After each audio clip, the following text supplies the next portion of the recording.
एक परिवार एक नए घर में रहने जाता है, लेकिन वो घर जैसा दिखता था वैसा बिल्कुल भी नहीं था। आज हम उसी भयानक और सच्ची कहानी की परतों को खोलने वाले हैं। तो कहानी की शुरुआत ही होती है एक चेतावनी से। स्वाति नाम की एक लड़की अपने परिवार के लिए एक नया घर देखने पहुंचती है, लेकिन उसके ड्राइवर को उस जगह को लेकर शुरू से ही एक अजीब सी घबराहट महसूस हो रही थी। स्वाति को लगा ड्राइवर बस वहम कर रहा है, तो उसने उसकी बात को नजरअंदाज कर दिया।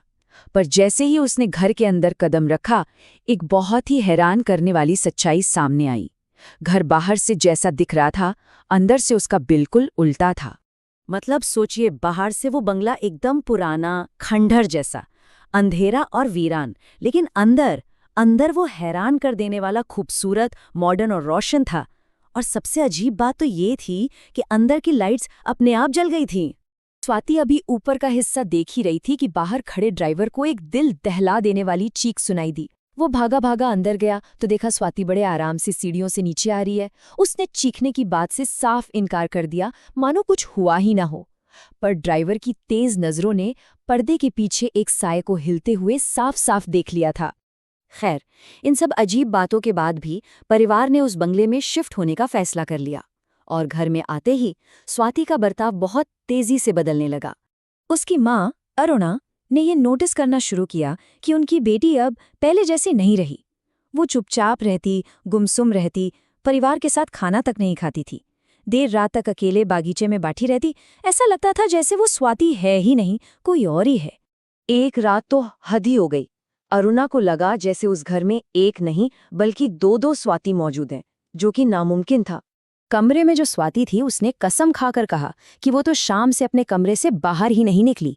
और जब अरुणा और उनकी बहू पूर्ति ने वापस रसोई में जाकर देखा तो वहां सब कुछ एकदम साफ था, ना कोई बदबू, ना गंदगी का कोई नामो निशान। अब उस घर की जो भी बुरी ताकत थी, उसने गर्भवती पूर्ति को अपना निशाना बनाना शुरू कर दिया।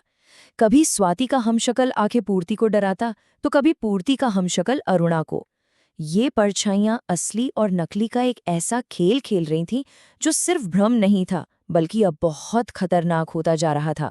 जब अरुणा और पूर्ति को ये यकीन हो गया कि ये घर उन्हें नुकसान पहुंचाना चाहता है, तो उन्होंने मकान मालिक मिस्टर गुप्ता को फोन करने की सोची।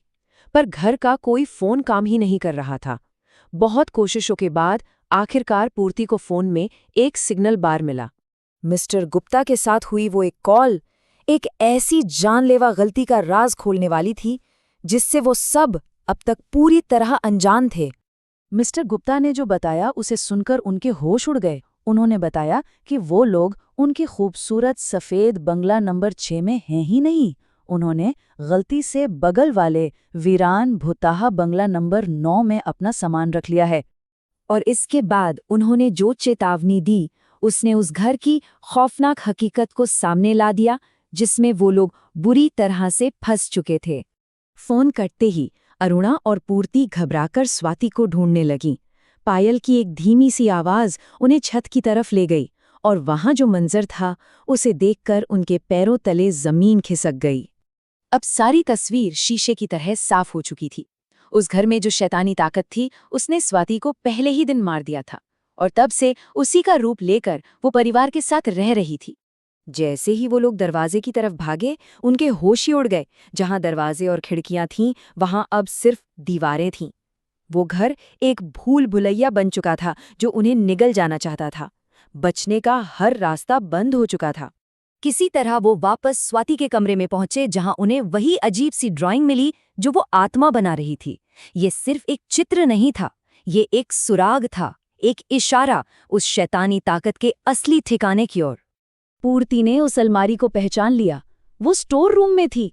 उन्हें ये बात समझ आ गई थी कि अगर यहां से जिंदा निकलना है तो भागने से काम नहीं चलेगा, अब उस आत्मा का सामना करना ही होगा। उनका प्लान बिल्कुल सीधा था। उस चीज को ढूंढो जिसकी वो आत्मा रखवाली कर रही है, और उसका अंतिम संस्कार करके उसे हमेशा के लिए शांत कर दो। आत्मा के जानलेवा हमलों से बचते बचाते आखिरकार पूर्ति ने जबरदस्ती उस अलमारी को खोल ही दिया, और अंदर एक औरत का कंकाल था जिसे शायद कभी मुक्ति नसीब ही नहीं हुई थी। जैसे ही वो भयानक आत्मा उनके सामने आई, लगा कि बस अब सब खत्म। तभी दरवाजे पर जोर जोर से कोई दस्तक देने लगा। मिस्टर गुप्ता ने पूर्ति के पति को खबर कर दी थी और वो बिल्कुल सही वक्त पर पहुंच गया था। फिर बिना एक पल गवाए उन्होंने मिलकर उस कंकाल और अलमारी को आग के हवाले कर दिया। और जैसे ही आग की लपटें उठीं, घर के अंदर का वो खौफनाक तूफान एक पल में थम गया और सामने का दरवाजा वो फिर से दिखने लगा था, खुला हुआ। वो उस कोठी से जिंदा तो निकल आए, पर अपने पीछे एक खौफनाक सवाल छोड़ आए। जरा सोचिए, अगर उस दिन मकान मालिक का वो फोन कभी आता ही नहीं तो क्या होता। ये कहानी याद दिलाती है कि कभी-कभी सबसे बड़ा डर एक छोटी सी अनजाने में की गई गलती से ही पैदा होता है।